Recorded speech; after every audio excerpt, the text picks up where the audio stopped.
2-5-1 in the clarinet's C major as a key, concert B flat.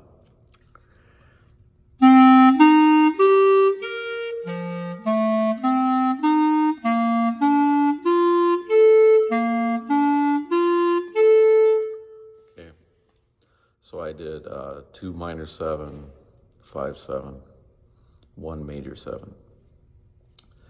Now, I have a lot of feelings about major 7th chord qualities being the default way to play a tonic in major.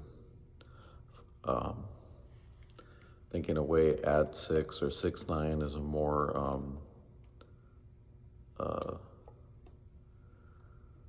flexible tonic to use for people to play over. That major 7th is a very specific sound and it implies a certain era. It's got a bittersweet sound to it, and it doesn't always sound right. And if the root or the soloist, or the melody or the soloist is really hitting the root hard, which they shouldn't have to avoid, it'll clash against that major 7th. Yeah. So, but just for now, we're going to make that our default, just because that's what, if you're a jazz college student, which I would assume most of the people who don't even want to watch a video like this probably are, then that's what you're taught to do. All right, so, and there's nothing wrong with that. You can always tweak and change it and adapt it later, as I have been. All right, so then after that, what wind instrumentalists are told to do is to move away from playing the root so much and move on to what piano players do, which is kind of basically play a 7th chord, imagining you take the root out. So if you have, say, D minor 9, and you take the D away, the notes you're left that you're playing, assuming there's going to be a bass player playing the root for you, is F major 7. And so you wind up thinking of chords that way, 3, 5, 7, 9, okay? Now, there are a lot of contrarian kind of things, and it's because beginners play too many roots and they can't get past the roots. But at my stage now, after I've done all this rootless stuff and almost treating the roots like avoid tones and even fifths sometimes, I'm finding that I love playing roots and fifths. And every great jazz soloist plays tons of them. Coltrane, Miles Davis, Charlie Parker. First note of the melody, the blues for Alice is a root, you know, for many other things. So, first note of the melody in Olio is a root. Those are just a couple examples. First 2 notes in Miles Davis's So What solo is 1, 5, 1. So yeah, you don't have to avoid roots and fifths, but it's just that beginners play so many of them, the only way to get them past that is to tell them, all right, take a break. All right. So anyhow, and in big bands and stuff, the voicings for sax sections are always, well, not always, but a lot of times rootless. So yeah, it's based on this, I was told it's called an imposition when you take a part of a chord stack without the bottom. So F major 7 would be what you're going to wind up playing on D minor 7. B half diminished 7 is going to be your arpeggio over G7, and E minor 7 is going to be your remaining arpeggio for C major 7. So 2, 5, 1, and C on clarinet.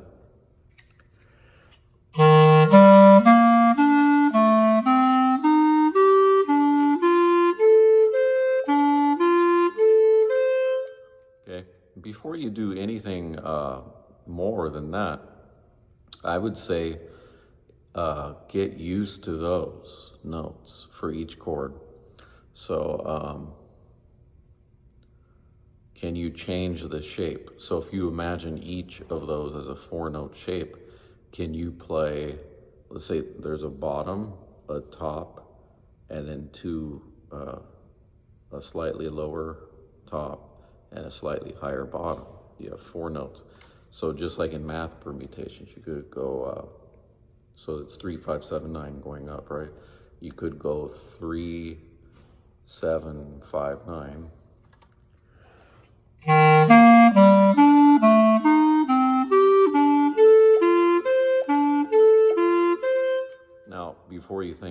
how did I possibly think all those numbers each time I did all that at that tempo? I didn't. I just imagined the shape, the notes that are in that thing, and I played, you know, it's like it's like going up a fifth and then doing another fifth. Okay, so I'm not thinking that either, but it just kind of takes care of itself. If you know those notes really well, you can change the shape. You could make it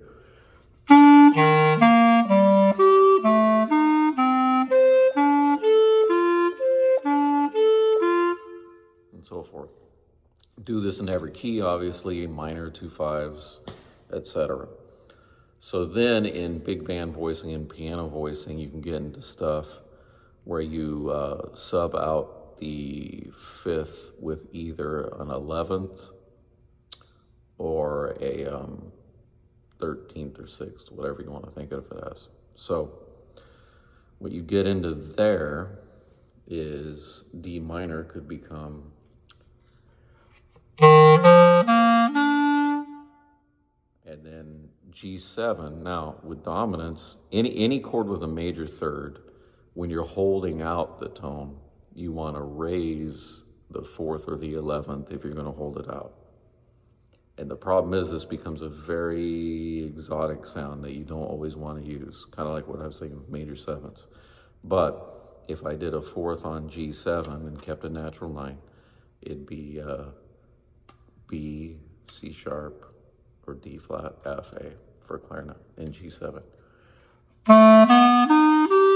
So now already, just by going 3, 4, 7, 9, it's very exotic, but I'm basically just subbing out one of the notes. And then you have to raise the 4th on C major too. But again, this is a special situation. The one that you can always use is the natural 11th on minor. That one is a modern sound, but it's not, you know, another planet. You're not going to Mars all of a sudden in the middle of a happy Disney tune or something. Okay, so now instead of the 5th, instead of subbing it with a 4th, we'll sub it with the 6th or 13th. So for all these chords, for right now, we'll do natural.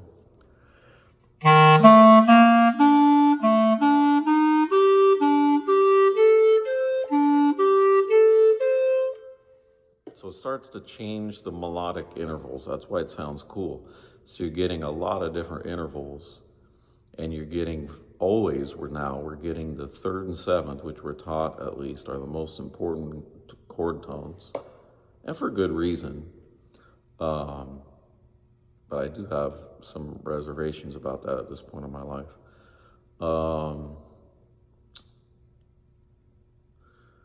And then color tones, right?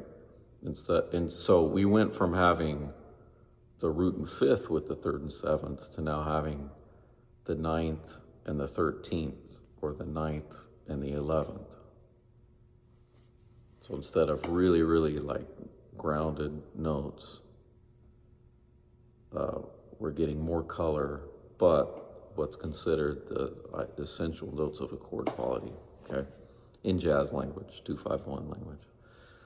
All right, so then what we get into now, you kind of set with the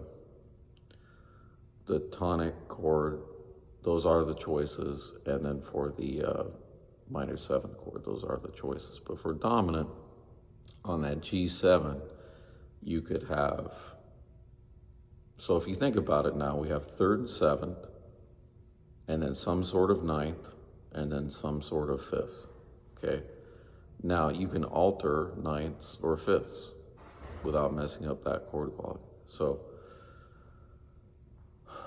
since we can sub out the 5th with either the 4th or the 6th, that means you can have natural or altered 9ths, altered either way, sharp or flat. You could have,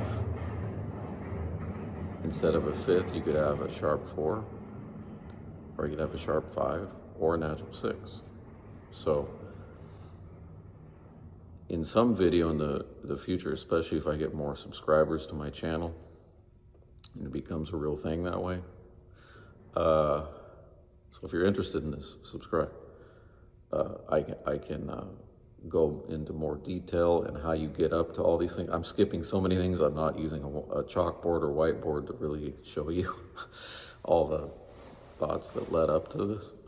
So you can have, if you have natural ninths and altered fifths, that's whole tone vocabulary. If you have altered ninths and altered fifths sounds, that's altered. And if you have natural sixths, fifths stuff with altered ninths, that's diminished, inverted diminished scale stuff on the dominant. And always you have sharp 4 on a dominant unless you're doing a sus chord. Then what you do is you take, instead of a 3rd on the bottom, 11th on the top, you have to put the 4th down here and the 10th on top. If you invert it, it works. So here's sharp 5-9, that'd be whole tone. Flat 5-9. You could have natural 9, sharp 5. Natural 5th, flat 9. You could have flat 5 with both of those.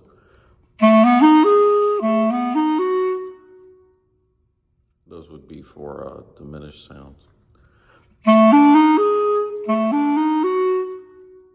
And then altered would be either or.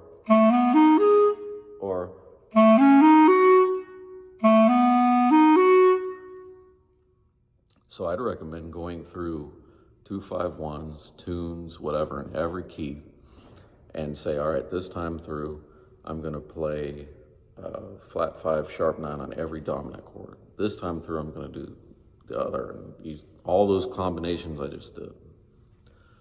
And then going back to the normal one, the 3-5-7-9, what you really want to do is voice lead those. So instead of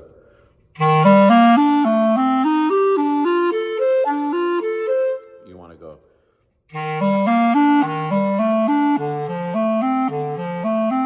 and so if you add in some of these changes to it,